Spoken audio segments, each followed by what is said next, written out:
Shalom Ibu Bapak, Opa Oma dimanapun berada. Selamat berjumpa kembali dalam program Dewan PKLU GPIB. Saya dan PKLU membaca Alkitab bersama. Perkenalkan diri, saya Simon Talakua, anggota Perkat PKLU berjemaat di GPIB Pancaran Kasih Depok.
Malam ini kita akan membaca Alkitab dan renungannya berdasarkan Sabda Bina Umat hari Jumat malam tanggal 25 Oktober.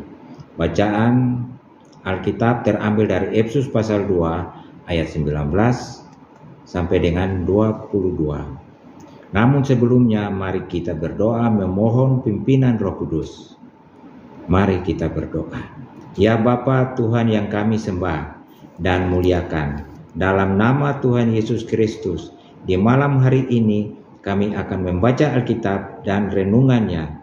Kami mohon pernyataan Tuhan, berilah kami Roh-Mu yang kudus, agar kami dapat mengerti dan melakukan kehendak-Mu.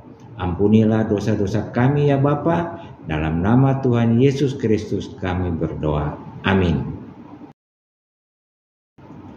Malam ini kita membaca Alkitab dan renungannya yang terambil dari Efesus pasal 2 ayat 19 sampai dengan 22. Demikianlah kamu bukan lagi orang asing dan pendatang, melainkan kawan sewarga dari orang-orang kudus dan anggota-anggota keluarga Allah yang dibangun di atas dasar para rasul dan para nabi, dengan Kristus Yesus sebagai batu penjuru.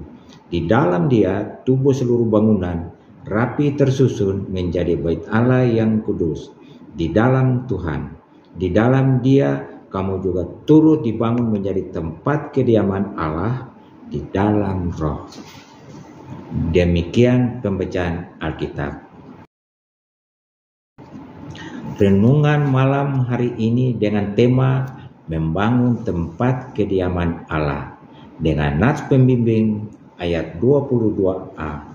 Kamu juga turut dibangun menjadi tempat kediaman Allah. Tradisi agama-agama meyakini bahwa Allah berdiam diri di dalam tempat-tempat tertentu seperti di gunung yang tinggi, pohon yang besar, bangunan khusus atau benda-benda yang diyakini bertuah. Inilah keyakinan klasik yang dikenal sebagai animisme atau dinamisme. Terhadap tempat yang diyakini keramat itu, manusia menyatakan penghormatannya dalam aneka devosi seperti gerak tubuh, ucapan khusus atau mantra, hingga doa-doa tertentu untuk memohon berkat. Pengalaman kerohanian seperti di atas juga ada dalam narasi Alkitab, yang jika dilakukan, umat bukannya mendapat berkat, tetapi kutuk. Berkali-kali Tuhan menyatakan kecemburuannya kepada sikap umat yang lebih mengharapkan berkat dan keselamatan kepada tempat-tempat benda-benda keramat ketimbang menanti berkat itu dari Tuhan. Selain teguran lembut, Tuhan juga tidak sekali-kali menyayangkan umatnya sendiri dihukum karena telah mendukakan hatinya dengan mengambil jalan pintas untuk beroleh berkat. Sebaliknya, Tuhan mau agar umat setia dalam pengharapan yang tertuju hanya kepadanya, sebab berkat dan keselamatan hanya datang dari Tuhan.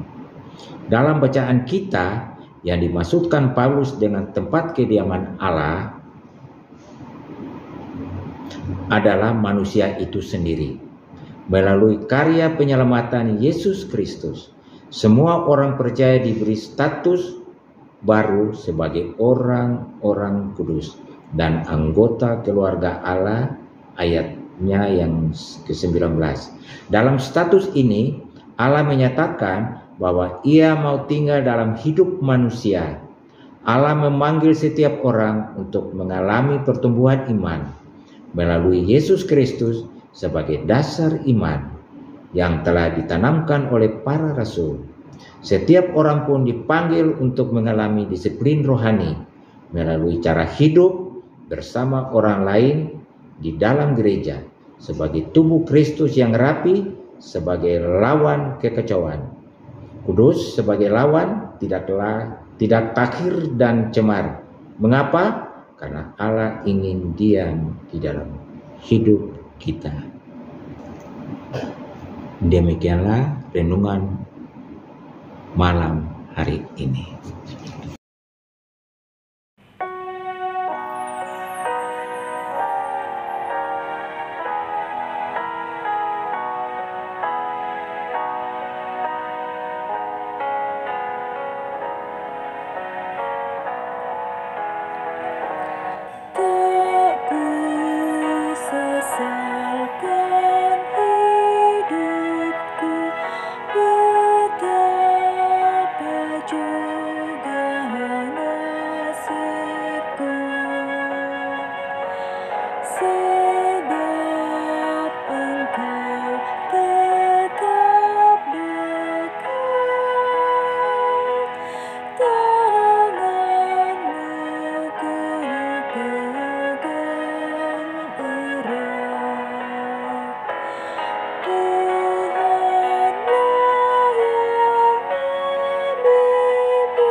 Opa Oma yang kekasih di dalam Kristus Yesus, mari kita berdoa.